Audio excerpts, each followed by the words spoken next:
d'Animalis et je suis directeur des systèmes d'information voilà, depuis une dizaine d'années maintenant. Merci également à Decideum de nous accueillir. Donc on va vous présenter le partenariat que l'on a avec Decideum depuis maintenant une huitaine d'années. Voilà. Donc on va démarrer.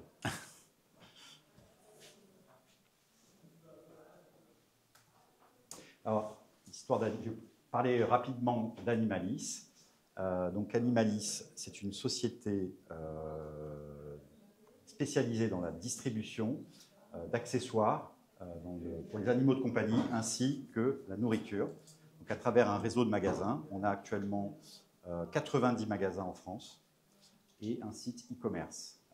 Donc on a fait partie d'un groupe qui s'appelle Louis Delhaize, qui a été créé, la société a été créée en 1996 précisément, et c'était une excroissance du groupe de la société Truffaut. On faisait partie du même groupe. Donc pendant longtemps, on a fait partie de ce groupe, et à un moment, on a été revendu. Donc là, on retrace un peu l'histoire d'Animalis, qui a fusionné en 2001 avec une société qui s'appelait Milami, que vous ne connaissez sans doute pas. On organise un salon qui s'appelle Animali Expo au Parc Floral de Vincennes, tous les ans, vers le mois de septembre. Donc c'est un salon qui a un certain succès, en partenariat avec une autre société.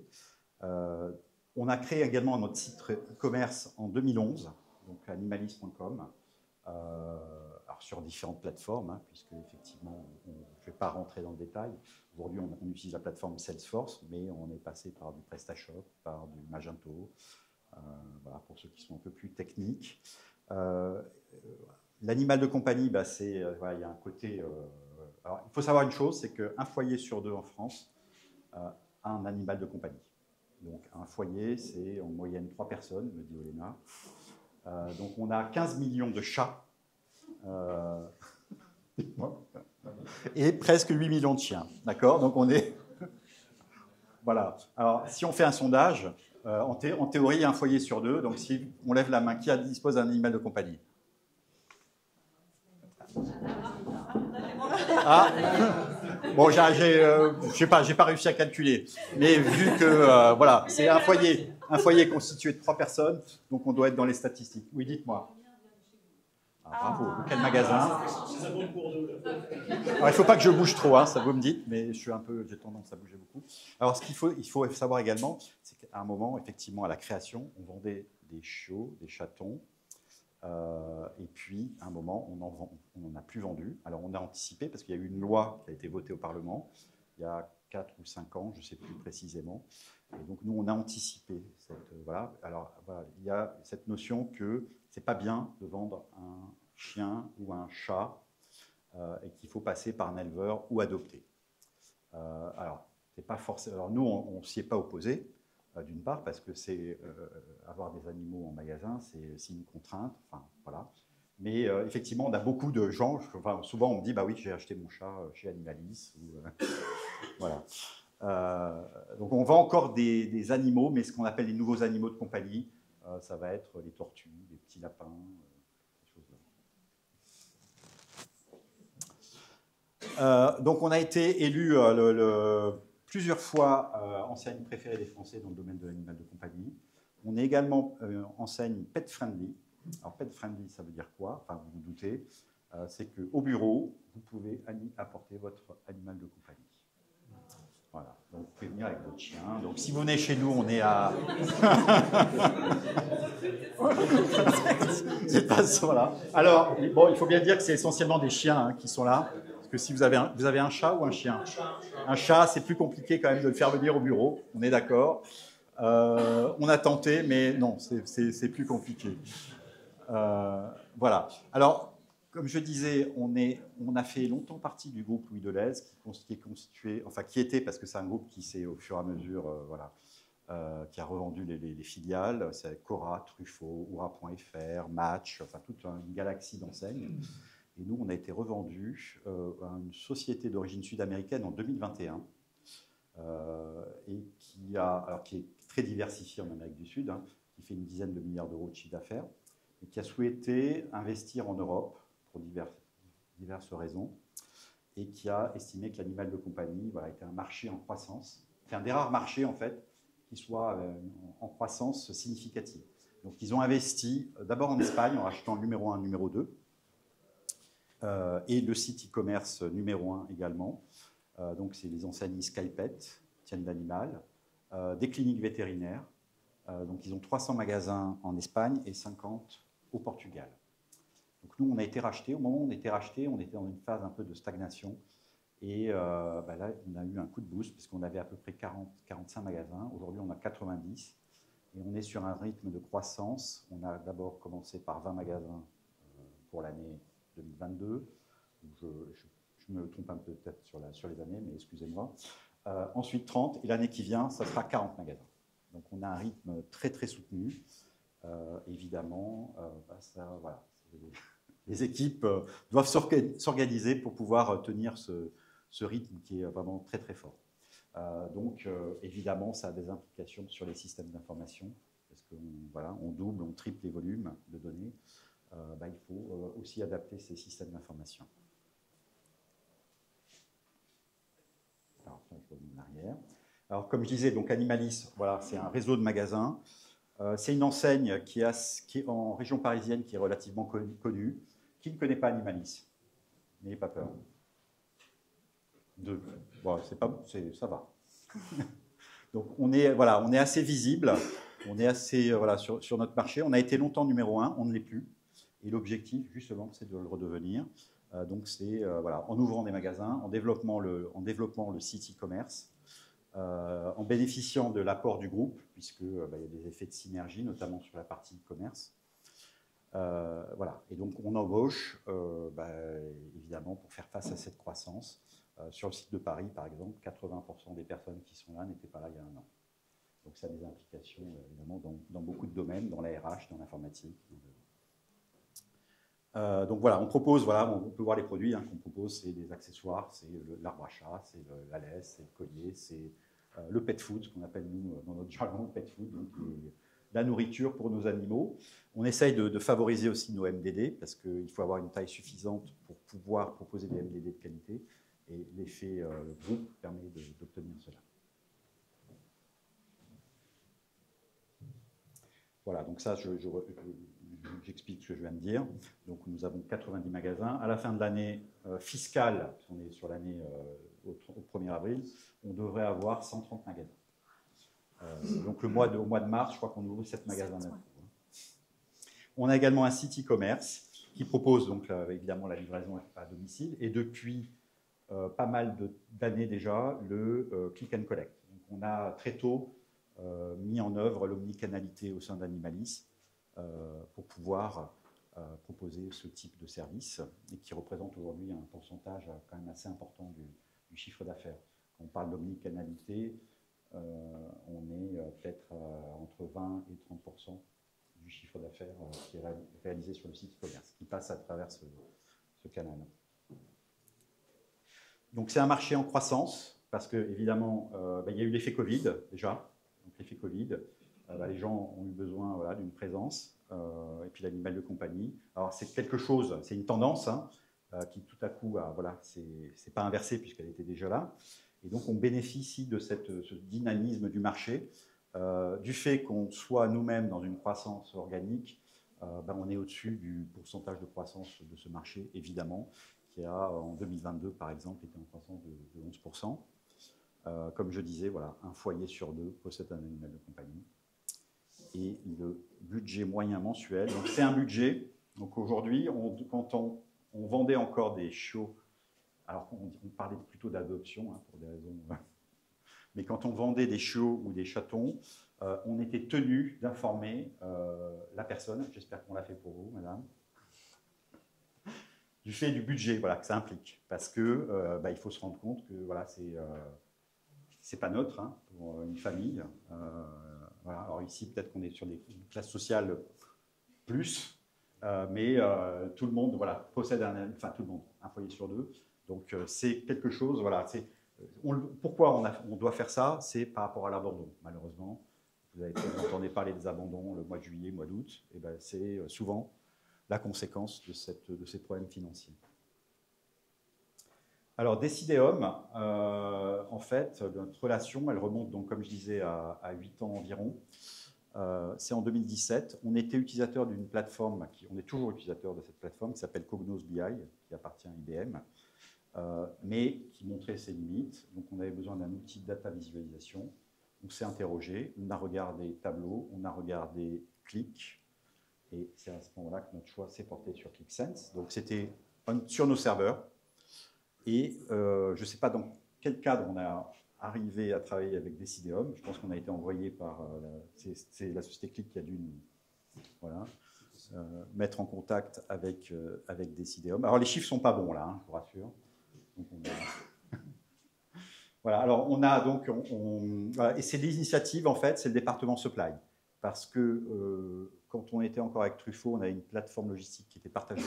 On est devenu autonome de manière progressive en termes de supply, en termes d'IT, en termes de logistique. Et donc, il y a des besoins qui se sont fait sentir. Il fallait pouvoir analyser les données de manière plus précise, plus rapidement, de manière plus aisée. Et donc, c'est pour ça qu'on a mis en place Qlik, et que c'est le département logistique supply qui a été le premier à l'initiative voilà, de la mise en place de cette plateforme. Voilà, donc c'est une solution qui nous a très rapidement voilà, apporté des bénéfices. Ensuite, le CRM et le web sont finis par se dire tiens, c'est pas mal, est-ce qu'on peut aussi faire des choses? Alors là, je donne un exemple, c'est les avis vérifiés. Donc, c'est tous les avis qui sont connectés sur le site web et en magasin. Parce que quand vous passez en magasin, il faut savoir une chose, c'est que 2/3 de nos passages en caisse se font avec une carte de fidélité. C'est quand même assez conséquent, parce que ce n'est pas le cas dans toutes les enseignes. Hein. Mais il y a vraiment un lien qui est fort avec nos clients. Voilà, c'est régulier. Les gens viennent chez Animalis. Donc, ça veut dire qu'on leur apporte finalement le service attendu. Donc là, c'est une façon de... Voilà, on récupère ces données et on permet d'analyser les avis des clients selon différents critères. Est-ce que le vendeur ou la vendeuse était sympa? Est-ce qu'on a répondu à mes attentes? Est-ce que le produit était en stock? Est-ce que les prix sont trop élevés ou compétitifs? Pendant longtemps, c'était trop élevé. Et finalement, on s'est réajusté au niveau du marché. Voilà. Donc c'est important, bien sûr, de comprendre ce que veulent les clients. Et alors 2022, c'est justement un tournant. Pourquoi? Parce que comme je disais, vous m'entendez bien? Oui. On a été racheté donc, par la société Emifin, et il y a des ambitions, un nouvel actionnaire qui a des moyens qui étaient importants, qui veut se développer en Europe, qui veut être le numéro 2 en Europe. On n'en est pas loin. Comme on disait, on est en Espagne, Portugal, France, peut-être d'autres pays à venir. Et donc, si on veut se développer, il faut maîtriser ce qui se passe dans l'entreprise et les outils dont on disposait, les rapports, les analyses, les dashboards. Une nouvelle équipe dirigeante qui vient de secteurs d'activité qui sont toujours le retail, mais de plus grosses entreprises, hein, puisqu'on a des gens qui arrivent d'Amazon, de Darty, de Fnac, qui ont des exigences qui sont supérieures à ce qu'on avait pu avoir. Moi, je considère que Animalis est une PME. On est à peu près 700 personnes, mais on fait partie d'un groupe et il y a des ambitions qui sont importantes. Donc, il faut que l'IT s'adapte, notamment la partie data. Donc, on était satisfait de la société Decideum, donc on a naturellement fait appel à nouveau à Decideum. Et ce qu'ils ont constaté, c'est qu'il y avait longtemps qu'on n'avait pas fait de montée de version. On était on-premise, donc ils nous ont expliqué la méthodologie. On a fait les différentes montées de version on-premise. On a rattrapé je ne sais pas combien d'années. Et finalement, on est passé en mode sur le cloud. Voilà, donc aujourd'hui, la plateforme est hébergée directement chez Qlik. Oui. Combien vous avez mis de temps pour basculer de on-premise vers le cloud? Ça a été rapide. Hein, ça a été rapide. Alors, les montées de version progressives, je dirais que c'est à peu près 2 semaines. C'est plutôt lié à la disponibilité en interne ou en externe. Hein. Il n'y a pas une complexité importante à le faire. Et ensuite, le passage, je dois dire que ce n'est pas un souvenir qui est présent, parce que ça s'est passé plutôt facilement. Évidemment, il a fallu revenir sur quelques étapes. On a fait le ménage aussi dans les rapports. Hein. Vous savez comment ça se passe hein, avec les années. On se retrouve avec des dizaines, des centaines, voire plus de rapport. Donc on a refait, ça a été l'occasion de remettre à plat tout ça, mais voilà, c'est à peu près 8 semaines. À peu près 8 semaines. Alors comme je disais, on partait aussi d'une situation où Qlik n'était pas généralisé comme il l'est aujourd'hui. Donc une entreprise qui aurait une maturité plus importante, évidemment, ça prendra plus de temps. Voilà, il faut en être conscient. Et ça a été donc l'occasion de généraliser QlikSense à tous les domaines de l'entreprise. La partie réseau, ce qu'on appelle les réseaux magasins. Les magasins ont besoin de savoir quel est le taux de transformation. Et le taux de transformation, il existe évidemment sur un site web, mais il existe aussi en magasin. Quand vous rentrez dans un magasin, il y a un capteur. Là, vous avez été scanné, mais quand vous rentrez dans un magasin, il y a un petit capteur qui dit tiens, voilà, on connaît le nombre de clients qui sont passés toutes les 10 minutes. Voilà, et à la fin de la journée, on va calculer le nombre de tickets et le taux de transformation. Donc, tout ça, c'est des données qui sont très importantes parce qu'on a un comparatif entre les magasins. Évidemment, il y a des magasins de destination, des magasins de visite, des magasins où vous venez juste pour acheter et vous repartez. Donc, ça permet de comprendre en fait au mieux voilà, la typologie des magasins. Il y avait également, alors, point important, c'est l'ETL. Donc, l'ETL, c'est ce qui permet de récupérer toutes les données de nos différentes applications métiers. Quand on dit les applications métiers, c'est le système de vente. Le système de vente, c'est Cegid pour les magasins, c'est Salesforce Commerce Cloud pour le site web.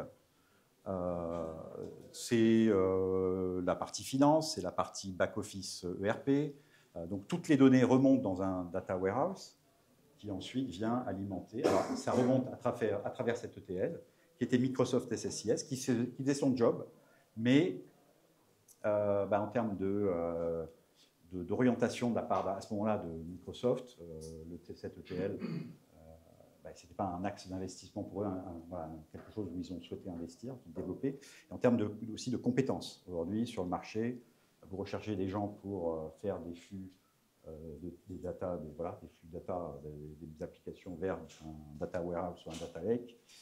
C'est plutôt Talend qui a le vent en poupe. Alors on dit Qlik Talend, m'a-t-on dit.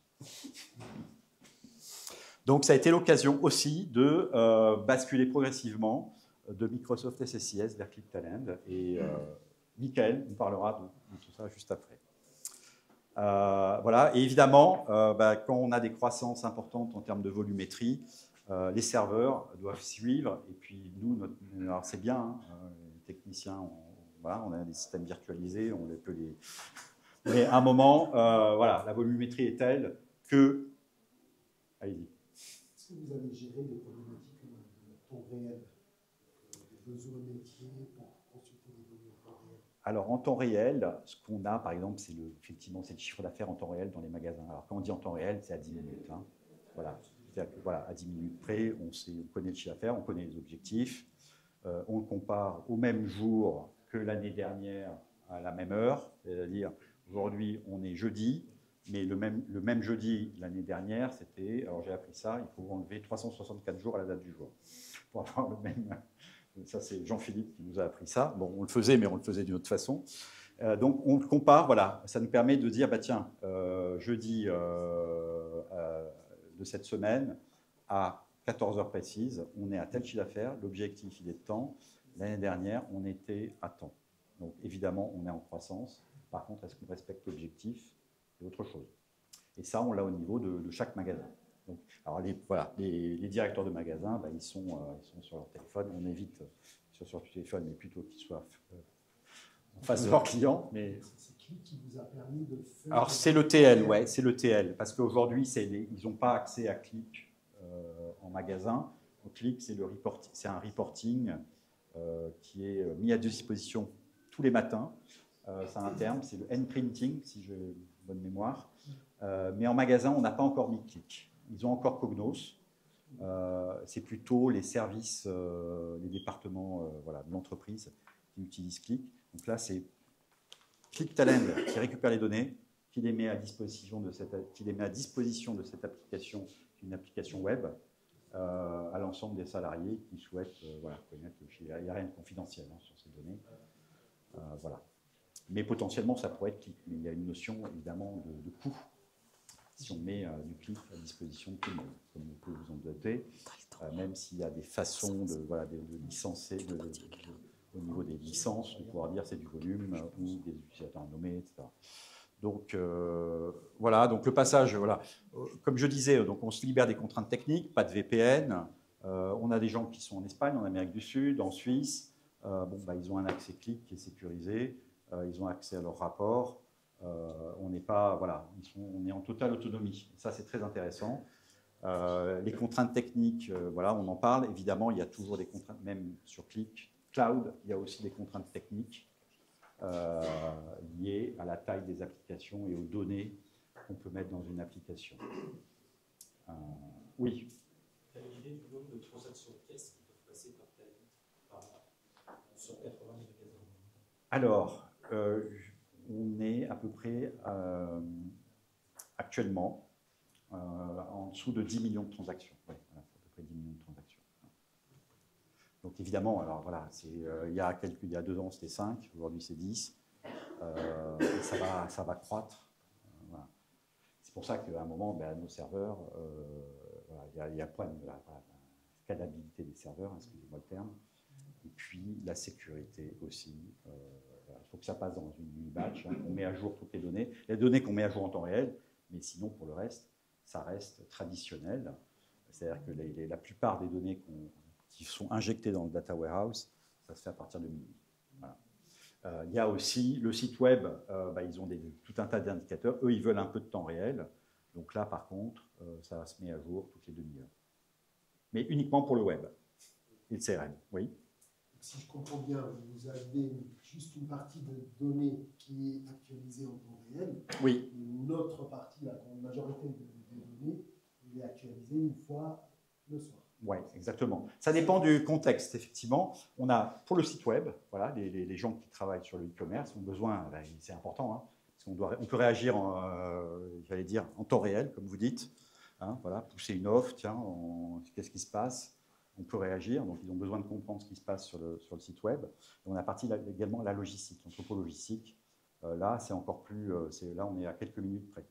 D'accord? Donc, il faut calculer la productivité, est-ce qu'on va remplir est-ce que les taux de service sont bons, etc. On livre à la fois des magasins, mais on livre aussi les clients finaux. Donc c'est important de savoir voilà, où est-ce qu'on en est. C'est quelque chose d'un peu crucial aujourd'hui. On rencontre d'ailleurs quelques difficultés là, depuis quelques temps, mais sur la logistique. Voilà. N'hésitez pas si vous avez des questions.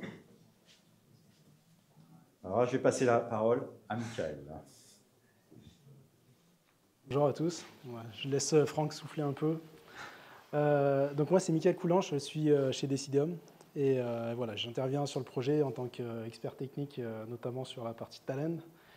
Et Talend, donc je vais vous faire un petit résumé de ce qui s'est passé en un an, parce que voilà, ça fait un an maintenant qu'on l'a déployé et qu'on a mis les premiers projets en place, en production. Donc, alors, par rapport à l'historique, donc à partir de janvier, on a commencé à faire le travail avec Franck et puis d'autres pour savoir quelle était la bonne solution à adopter. Donc, il y avait du Microsoft SSIS, mais qui est plus dans un objectif d'alimentation de data warehouse.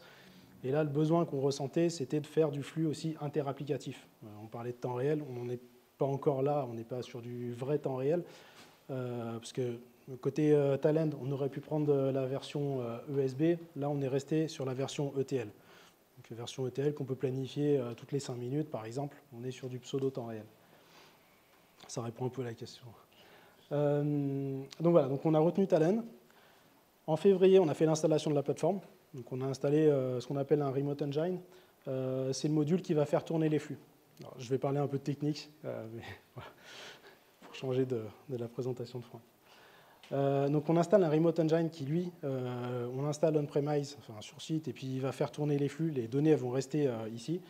Et après, on a toute la partie cloud qui permet de piloter les exécutions, ce qui se passe, superviser, voilà, tout ce genre. Donc on a installé la plateforme, on a installé l'environnement de développement, et puis on a commencé. Donc première étape, on a fait un audit de l'existant, notamment sur la partie SSIS. L'idée, c'était de comprendre quels étaient les flux, comment on allait les reprendre dans Talend. Voilà, donc ça a duré un certain temps. J'ai mis 2 mois. Alors, Les dates, elles sont approximatives. Vous allez voir, j'ai mis des lancements de projets. Il ne faut pas se dire que le projet il s'est fait en un mois. Il y a des projets qui ont couru plus longtemps que les jalons qui apparaissent ici. Donc en mai 2024, premier projet GCE, c'est un projet de récupération des flux SSIS qu'on a transposé en Talend. Voilà, donc c'est pour la destination de la data visualisation. Oui. Alors, je voulais poser la question, pourquoi Talend? Est-ce que vous avez fait une analyse par rapport à quel outil choisir pour remplacer SSIS? Alors, comme je disais, c'était un des besoins principaux, c'était qu'on n'est pas uniquement sur de l'alimentation data warehouse. Ce qu'on voit de plus en plus, c'est ce qu'on appelle maintenant les modern data stacks, qui consistent à injecter de la donnée brute dans des tables, et après toute la transformation se fait au sein de la base de données. Et ça, SSIS avait un peu ce rôle-là jusqu'à maintenant, alors que là, on est sur du flux interapplicatif, je vais en parler, mais on va aller interroger des API, on va aller alimenter, on va consulter de la base de données Oracle, on va aller sur du Salesforce, etc. Donc, il y a tout un lot d'applications, et en fait, il fallait une solution qui soit capable de faire communiquer ces applications entre elles. Et Talend nous paraissait adapté. Dans cette version, on a pris la version Talend Data Intégration, ETL, et on s'est dit par la suite, si les besoins ils étaient amenés à évoluer, on pourrait prendre la version supérieure avec l'ESB pour faire du temps réel, pour exposer des API. Voilà, donc, et puis la solution, c'est une solution que chez Decideo, on maîtrise bien et sur laquelle on est à l'aise. Donc voilà, c'est des projets qu'on a l'habitude de mener. Il y avait des interrogations?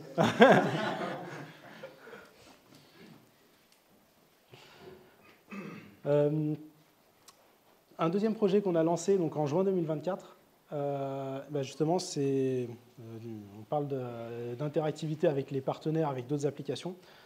Animalis a un partenariat avec Dalma, qui est un assureur pour les animaux.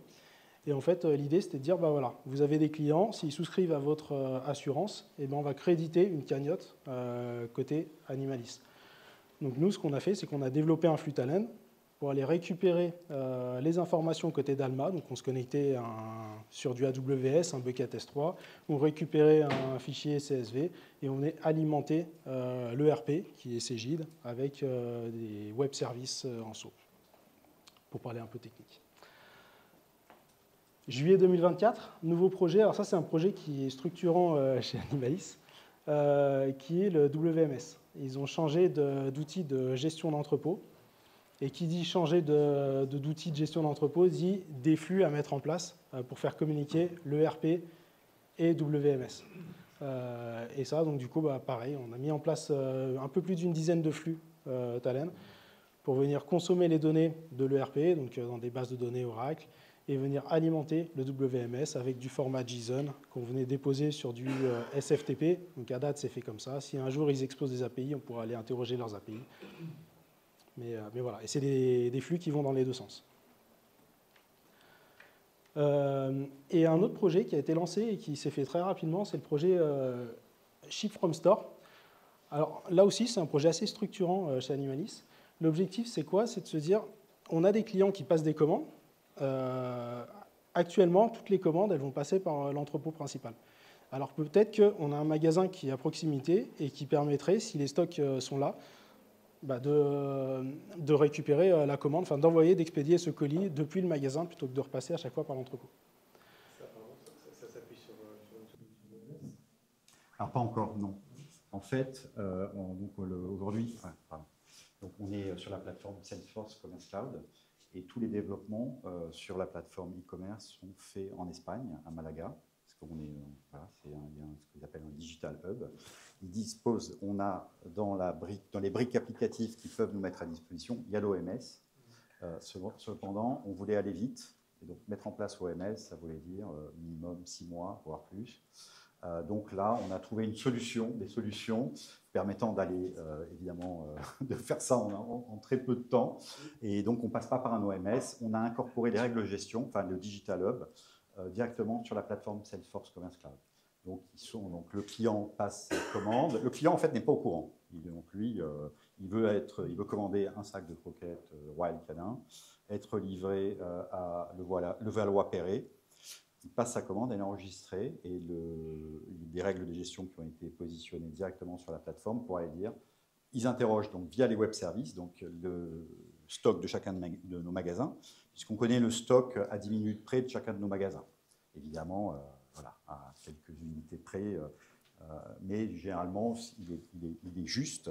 Donc, ils vont choisir en fonction de la localisation du client, le magasin le plus proche. Si ça a du sens, si le produit est disponible, à ce moment-là, la commande est créée directement sur le magasin qui reçoit un message directement sur sa caisse où on lui dit voilà, prépare cette commande, et ça s'intègre avec nos transporteurs et il y a une imprimante qui est dédiée. Donc c'est comme si on était en entrepôt finalement, évidemment avec des volumes qui sont moindres, mais l'intérêt il est à la fois pour Animalis, c'est-à-dire les coûts logistiques qui se trouvent à lui, il est pour le magasin qui bénéficie du chiffre d'affaires.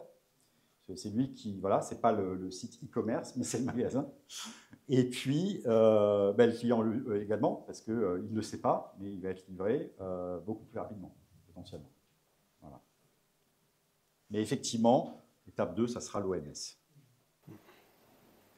Je vais faire un petit focus, mais sur la partie talent, le flux qu'on a réalisé pour le projet chez FromStore.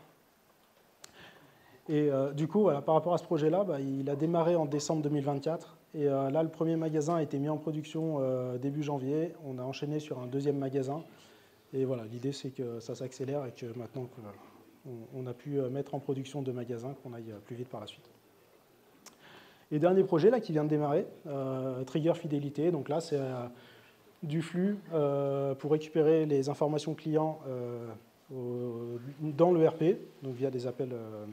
On récupère des fichiers XML et après on les envoie au CRM Salesforce. Voilà. Et donc je disais, je vais faire un petit focus. Hop, je reviens en arrière. Un petit focus sur le flux Ship from Store pour vous montrer un peu ce qu'on peut faire avec Talend et pourquoi justement ça nous paraissait être pertinent. Donc là, il y a toute une phase qui se passe en amont qui est la préparation des commandes. Identifier les commandes, les magasins, enfin il y a des choses qui sont faites. J'ai pris juste la partie qui est traitée par Talend. Première étape, on récupère une liste de commandes à expédier par magasin. C'est pour ça que je dis que le travail est déjà fait en amont. Là, on a une liste de commandes avec un magasin. On fait appel à un web service SOAP pour récupérer ces informations. Ensuite, on fait appel à un deuxième web service SOAP pour enrichir ces informations avec les données clients, adresses, etc. On est allé vite. C'est pour ça qu'on aurait pu retravailler un web service côté Cegid pour avoir toutes les informations, mais comme il fallait vite, on a utilisé les services qui existaient. D'où parfois des doubles appels. Ce qui n'est pas forcément une mauvaise chose. Une fois qu'on a récupéré les informations, on interroge une base de données Oracle pour aller récupérer l'identifiant qui va nous permettre d'aller faire appel à l'expéditeur. On fait appel à l'expéditeur via une API REST en JSON qui va nous retourner le tracking number et l'étiquette. Donc c'est la data pour pouvoir imprimer l'étiquette en magasin directement. Et le tracking number, c'est quand vous faites suivre mon colis, c'est ce numéro en fait, qu'on va transmettre après au client. Notre appel à Oracle pour récupérer l'adresse IP de l'imprimante du magasin, qui est un référentiel. On envoie l'impression de l'étiquette directement dans le magasin avec un appel en socket. C'est un petit développement Java qui a été réalisé. Une fois que c'est fait, le magasin il prépare sa commande, il a l'étiquette qui est sortie de l'imprimante, il la colle sur le colis. Et nous, on va dire, OK, on va mettre à jour le statut Salesforce avec notamment ce tracking number pour que le client il voit que sa commande elle a été expédiée et qu'il puisse la suivre. Et à la fin, on vient mettre à jour l'ERP, Cegid, pour lui dire, OK, c'est bon, la commande est expédiée. Voilà, ça c'est un flux que je trouvais intéressant parce qu'effectivement ça balaye pas mal de technologies et c'est impactant. Et voilà, au-delà de ça, en fait, ce flux, ce qui est important pour nous, c'est d'avoir un bon système d'alerting, de log, parce qu'on ne peut pas se permettre de perdre des commandes clients. Donc voilà, c'est un flux qui est intéressant d'un point de vue fonctionnel et qui est riche d'un point de vue technique aussi.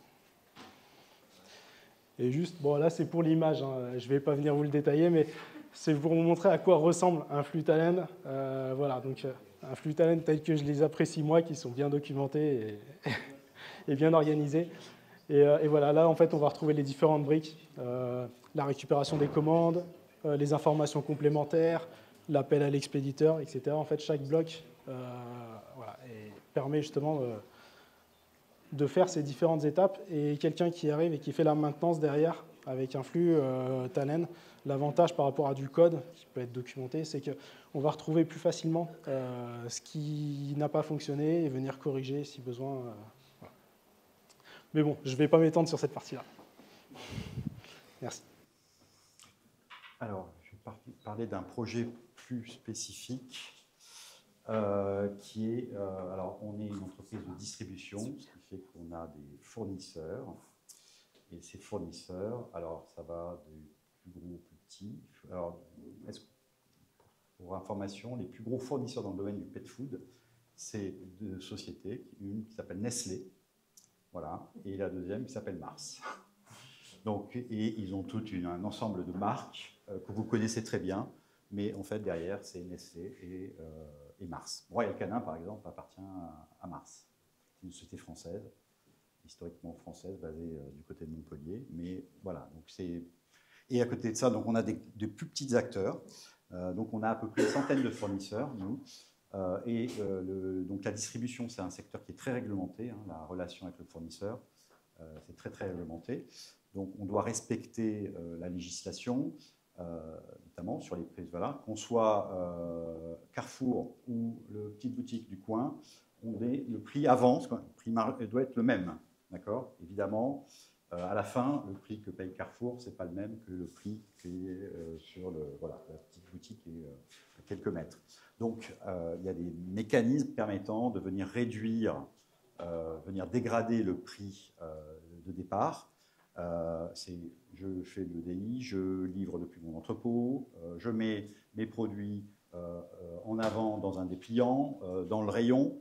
Évidemment, hein, quand un produit est visible, eh ben, il se vend beaucoup plus facilement que s'il est en bas. Donc tout ça, le fournisseur le paye. Il le paye et à la fin, donc, on a un prix qui devient plus intéressant. Et parmi tous ces services, entre guillemets, qu'on propose aux fournisseurs, il y en a un, c'est la mise à disposition de la data. Et donc la data, pour le fournisseur, c'est essentiel, c'est de savoir comment il vend ses produits chez Animalis, comment il se positionne par rapport à ses concurrents, en fonction du canal de distribution également, puisqu'on a le canal online, le canal offline, les magasins, les régions. Voilà. Donc, précédemment, on envoyait des rapports un peu prêts à l'emploi, figés, par PDF, par email, et puis on les lit pas, et donc finalement les fournisseurs n'étaient pas tous intéressés. Donc, on a changé notre fusil d'épaule, on a dit on va proposer un portail évidemment sécurisé. Je me connecte, moi, en tant que Royal Canin, je vais avoir accès à mes données, mais uniquement à mes données. Évidemment, hein, je ne vais pas voir les données de mon concurrent, mais je peux quand même me positionner par rapport au marché d'Animalis. C'est-à-dire, dans la croquette veto, je propose moi des croquettes veto, quelle est ma part de marché chez Animalis, dans ce magasin, sur le online, etc. Donc tout ça, c'est les données qu'on va mettre à disposition sur leur portail, sur un portail ClickSense. Donc on a créé, on a acheté des licences auprès de Decidium et on les a mis à disposition de nos fournisseurs. Donc il y a eu une phase d'onboarding, évidemment, d'un peu de formation. On a fait quelque chose de simple volontairement parce que nous, on ne propose pas des solutions IT, hein, ce n'est pas notre métier, comme vous le savez. Donc on a quelque chose de simple mais qui est efficace et sous 3 aspects. Donc ce sont les ventes réalisées par le fournisseur, ses parts de marché et voire des données CRM. Alors il va acheter au minimum cet élément-là. S'il veut connaître davantage, il va payer un peu plus. Et s'il veut connaître ses clients de manière plus précise, il a accès à au portail CRM. Je vais laisser Olena qui a géré de main de maître ce projet. Vous le présentez. Donc, bonjour, Olena Fedorchenko. J'ai géré ce projet avec Aurélien ici présent, donc Decidium. Ce qui est impressionnant avec ce projet, c'est qu'on avait mis 3 mois pour le sortir. Donc à partir de l'expression de besoin, vous savez ce que c'est l'expression de besoin avec les sales, jusqu'à la réalisation et la formation de nos fournisseurs. Donc c'était très très rapide. Mes slides sont très moches. On y passe. On a essayé de mettre le moins de data possible, puisque, comme vous avez compris, ce sont des data assez sensibles. Donc aujourd'hui, avec Aurélien, on a développé 3 pages. Cette page-là, aujourd'hui, c'est la page CRM. Ce qui intéresse nos fournisseurs, donc 60% de nos fournisseurs ont souscrit ce service. Donc, ils ont accès à cette donnée. Ce qui les intéresse, c'est le poids, c'est surtout la performance en fait, de leurs produits par rapport à d'autres enseignes chez qui ils vendent leurs croquettes. Imaginons. On donne tellement de granularité qu'on peut descendre de la région vers même les magasins eux-mêmes, ce qui leur donne la possibilité de dire est-ce que ma campagne promotionnelle ou est-ce que j'ai mis mon produit en tête de gondole a fonctionné concrètement par moi et par produit lui-même. Également, ils peuvent se dire est-ce que mon commercial a bien bossé dans cette région, est-ce qu'il a bien négocié l'emplacement de mes produits-là et également donc juger aussi la performance de ses salariés. Ça, c'est le tout premier slide et donc 60% de nos fournisseurs l'utilisent aujourd'hui. Deuxième slide, c'est part de marché. C'est quel produit est vraiment vendu, quelle est la part de marché que mes produits représentent par rapport aux autres. Donc, ce reporting-là, il gère au niveau de la catégorie. Donc, est-ce que mes croquettes pèsent 10%, 70%, 20% chez Animalis? Bien évidemment, les marques, ils ont tous ces reportings de la part des autres retailers, donc ils peuvent comparer quelle est la part de marché qu'ils ont chez Animalis. Ils peuvent également négocier après avec nous les meilleurs tarifs, peut-être plus de produits ou moins de produits. Mais nous également, on peut également vous dire que c'est grâce à votre, par exemple, produit performe moins bien chez nous dans le sud. Du coup, on négocie un tout petit peu les tarifs, etc. Donc, en fait, nous aussi, on utilise ce reporting-là. C'est gagnant-gagnant. Exactement. Nous, on a quand même une vision globale sur tous les fournisseurs. Eux, ils ont la vision que la part de marché de leur propre catégorie chez Animalis. Ils n'ont pas la vision sur les autres marques, ce qu'ils souhaiteraient avoir, mais pour l'instant, on ne leur donne pas la possibilité de se comparer par rapport à d'autres croquettes. Ce qui est, oui, bien sûr. Par exemple, Nestlé a plusieurs marques. Il va comparer Nestlé Purina. J'ai oublié les marques. Il peut voir en fait l'ensemble de l'intégralité de ces marques, comment elles performent, excusez-moi le terme, chez Animalis. Et effectivement, Nestlé a à disposition les ventes par marque sur l'ensemble de son marché. Et il peut dire chez Animalis pourquoi on n'arrive pas à percer dans telle catégorie. Donc, évidemment, il va en revenir avec des offres, avec des propositions. Et comme je disais, gagnant-gagnant, voilà, c'est l'intérêt, il est réciproque. Il faut également savoir que chez Animalis, nous avons différentes tailles des magasins. Ça va de XS à XXL. Ça signifie, donc XS, c'est le plus petit. Ça peut être dans les centres-villes, mais ça peut être aussi dans les centres commerciaux. Et les performances ne sont pas les mêmes. Vous imaginez bien, on a les magasins dans Paris 10, c'est un tout petit magasin, mais ce ne sont pas les mêmes croquettes que les gens achètent puisqu'ils n'ont pas les mêmes chiens à Paris que dans un centre commercial, même si le magasin est petit, les produits ne sont pas les mêmes. Et les besoins des consommateurs ne sont pas les mêmes également. Donc tout ça, ça lui permet également de se dire quel produit je dois mettre à quel endroit en France, dans quelle taille de magasin, et comment les vendre le mieux. De toute façon, c'est son objectif. Et la dernière feuille de ce reporting, c'est le CRM. Donc, on ne vous cache pas que seulement 1% de nos fournisseurs ont souscrit à la dernière page CRM. On le savait, puisque les pet fooders, ils connaissent très, très, très bien leurs consommateurs, leurs clients. Ils font des études eux-mêmes en amont avant de sortir un produit, donc ils ne le sortent pas s'il n'est déjà pas performant. Mais nous, ce qu'on propose, encore une fois, c'est la granularité de notre approche. C'est par région, par magasin, par vraiment point de vente, ce qu'ils n'ont pas aujourd'hui. Et là, on a fait un focus sur profil de la personne, homme-femme, âge, et on leur donne également, on parle ici d'un rayon leader en volume, mais en fait on leur dit qui consomme quel produit, ce qui signifie dans quelle catégorie se trouve la personne. Est-ce qu'elle a un chien, un chat? Voilà, je vous détaille tout ça, mais bon, ils le comprennent eux-mêmes. Je vous écoute. Juste une petite question par rapport à la législation. Oui. Est-ce qu'il n'y a pas de contrainte de voir les... RGPD? Législation RGPD? RGPD ou de voir les informations d'un concurrent? Ah non, là nous, on n'affiche pas les données des concurrents. C'est ces données qui sont globalisées. C'est-à-dire, moi, chez Animalis, ma part de marché est de 7,2%. D'accord. Chez Animalis. C'est chez Animalis. Et voilà tous les produits que je vends, toutes mes marques, au niveau de chacun des... On ne compare pas par rapport à notre voilà. marque. Mais je me compare par rapport au marché global d'Animalis. Et ensuite, je vais dire, voilà, je ne connais pas ce que... Si je suis Nestlé, je ne sais pas ce qu'a vendu, quelles sont les ventes de mars chez Animalis, dans tous les cas. Mais je vous rassure, tous les retailers, on s'est donné. Mais par contre, je peux dire, voilà, dans le domaine de la croquette veto, moi j'arrive à représenter 7% du chiffre d'affaires d'Animalis. Sans savoir que le concurrent est là. Oui, voilà, je ne sais pas si, comment il s'appelle, Illy's Kitchen est à 12%, si Mars est à 20%, si Nestlé est à 18%, etc. Donc tout ça, ils ne le savent pas. Ils savent juste ce qu'ils représentent chez Animalis, mais au niveau le plus fin, donc le niveau le plus fin, c'est la famille. Voilà. Parce que évidemment, le code produit, il porte la marque, il porte la référence. Donc c'est voilà, le niveau plus fin, c'est la famille produit. Et par rapport, en fait, c'est quelque chose de dynamique, par rapport au fournisseur qui est connecté ou c'est des applications pour chaque fournisseur? Non, c'est uniquement nos ventes. C'est-à-dire que le fournisseur, lui, il peut extraire les données et puis les mettre dans son système. Mais quand on dit là, c'est ce qui passe par le magasin, par le système de caisse de l'ensemble de nos magasins, ou par le e-commerce. C'était pas ça la question? Non, pardon. Non, comment il fait en fait? Oui, on a pris les licences pour chaque fournisseur. Donc eux, ils ont un accès spécifique, tout à fait. Ils ont un accès spécifique à leur feuille. Aurélien, derrière, je le vois, voilà, il veut dire comment il a mis en place. C'est nous qui portons les licences. Les licences, c'est nous qui les avons acquises. D'accord. Il a tout mis en place, du coup, ça les gratte de parler. Donc on a on a créé un compte par fournisseur avec une adresse mail, l'adresse mail du compte chez le fournisseur. Ensuite, on a quelque part indiqué quelles étaient les marques autorisées pour ce compte. Et là, évidemment, il ne faut pas se tromper. D'accord ?